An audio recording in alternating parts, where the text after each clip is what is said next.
Does it ever feel like you're a marketing professional just speaking into the void?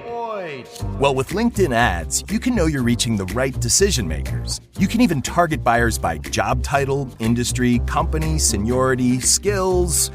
Wait, did I say job title yet? Get started today and see how you can avoid the void and reach the right buyers with LinkedIn ads. We'll even give you a $100 credit on your next campaign. Get started at linkedin.com/results. Terms and conditions apply. The Jack Welch Management Institute at Strayer University helps you go from, I know the way, to I've arrived with our top 10 ranked online MBA. Gain skills you can learn today and apply tomorrow. Get ready to go from make it happen to made it happen. And keep striving. Visit strayer.edu/JackWelchMBA to learn more. Strayer University is certified to operate in Virginia by Chev and has many campuses, including at 2121 15th Street North in Arlington, Virginia. This is Optimal Finance Daily, Payday Loans versus Credit Cards by J.Money of BudgetsAreSexy.com. Payday loans versus credit cards. Which are worse to take cash out from? They both have their pros and cons. Mainly cons. But if you were in a bind and had to pick one, which would it be? This debate popped up during my coffee meetup with James from Dinks Finance last night. I told you I'd be blogging about it. But the crazy thing here was that we found ourselves defending opposite sides. He was slamming credit cards, and I was quick to diss those payday loans.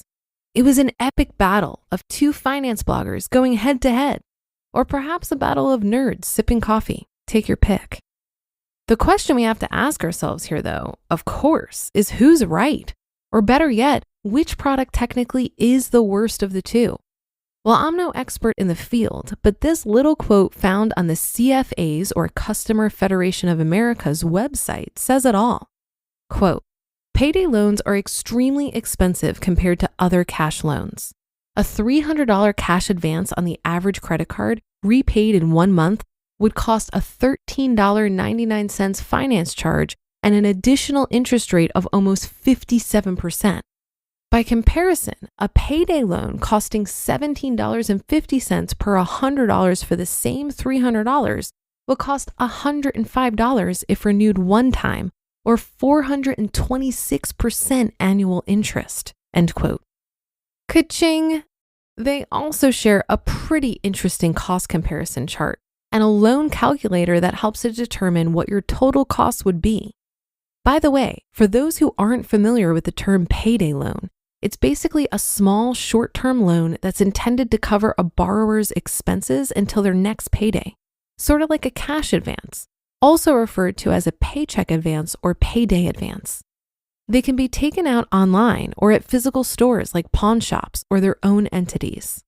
In fact, it goes without saying that neither payday loans or credit cards are a good answer for getting cash.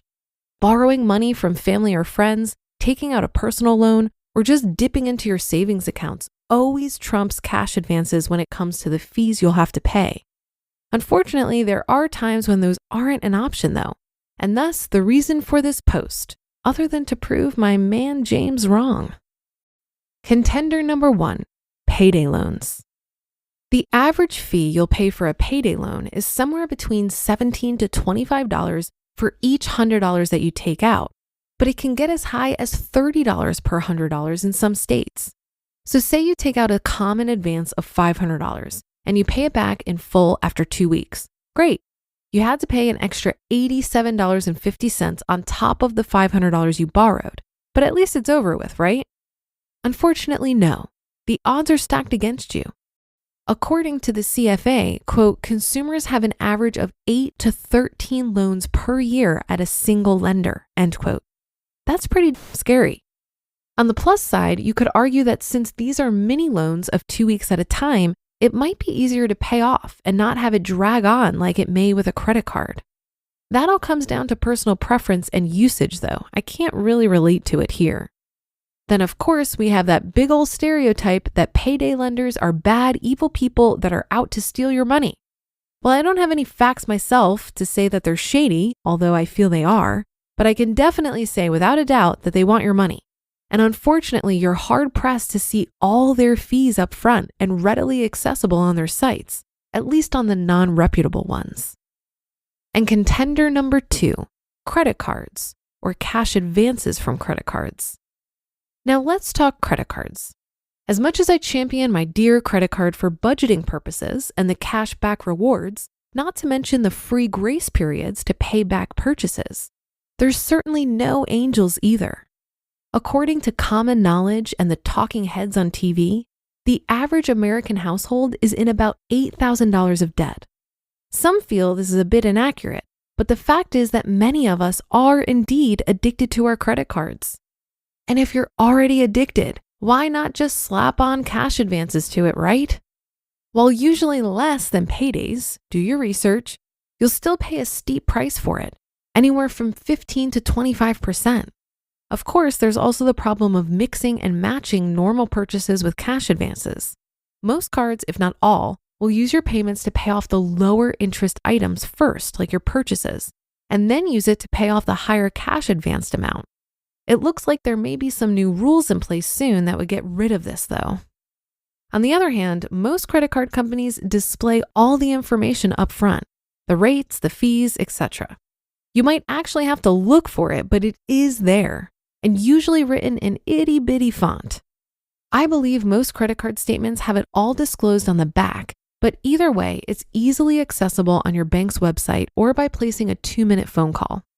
If you do your research and check around for the best rates, you might be surprised at what you can find. The winner? Credit cards. In conclusion, they both suck and should be avoided like the plague. But if forced to take one over the other, I'd go with my credit card all the way. I'm comfortable with it, I have a good relationship with the bank that issues it, and I could easily go online and pay the advance off at any point because I don't carry any other balance. And if I did, I could always take out a new card specifically for this purchase and then pay it off online. Now, if only I could remember the reasons James argued for payday loans. I'll have to ping him and get him to respond back here.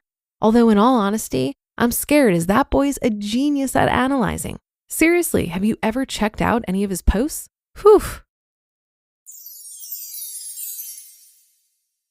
You just listened to the post titled Payday Loans versus Credit Cards by J.Money of budgetsaresexy.com. Imagine you're a business owner who has to rely on a dozen different software programs to run your company, none of which are connected. And each one is more expensive and more complicated than the last.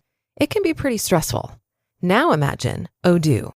Odoo has all the programs you'll ever need, and they're all connected on one simple, easy-to-use platform, giving you peace of mind that your business is always being taken care of from every angle. Odoo has user-friendly, open-source applications for everything. We're talking CRM, accounting, inventory, manufacturing, marketing, HR, and everything in between. Basically, if your business needs it, Odoo's got it. Odoo sounds pretty amazing, right? So stop wasting your time and money on those expensive, disconnected platforms and let Odoo harmonize your business with simple, efficient software that can handle everything for a fraction of the price. It doesn't get much better than that. So what are you waiting for?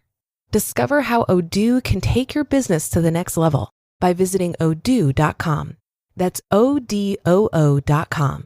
Odoo, modern management made simple. Wouldn't it be great to manage your portfolio on one platform? Well, now you can trade all in one place on Robinhood. That means you can trade individual stocks and ETFs and also buy and sell crypto using seriously powerful and intuitive tools at one of the lowest costs on average without needing to manage multiple apps.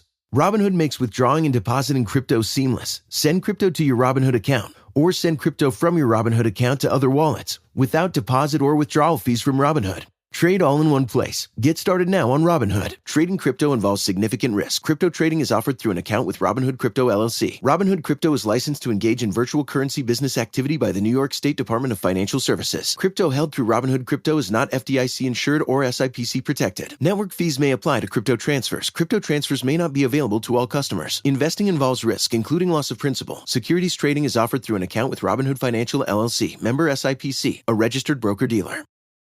This article made me reflect on the various predatory lending practices out there. According to debt.org, predatory lending is any lending practice that imposes unfair or abusive loan terms on a borrower.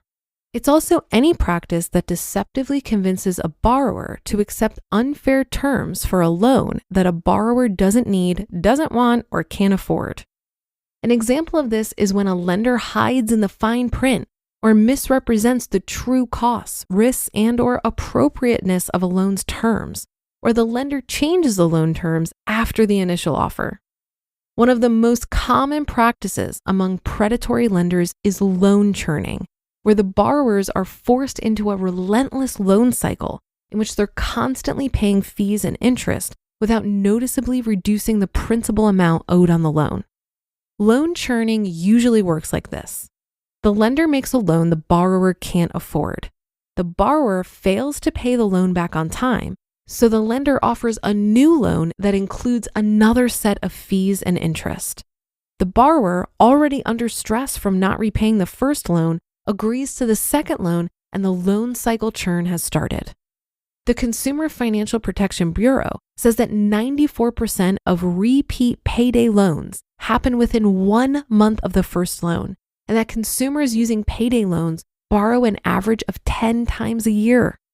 The interest and fees amount to $2.1 billion for borrowers. Borrowers often end up paying $450 in interest alone for a $350 principal because of loan churning. It's commonplace among predatory lenders and something consumers with a poor credit history should be on guard against. And that will do it for today. Have a great day and start to your weekend. Thank you for listening, and I'll be back here reading to you tomorrow, where your optimal life awaits.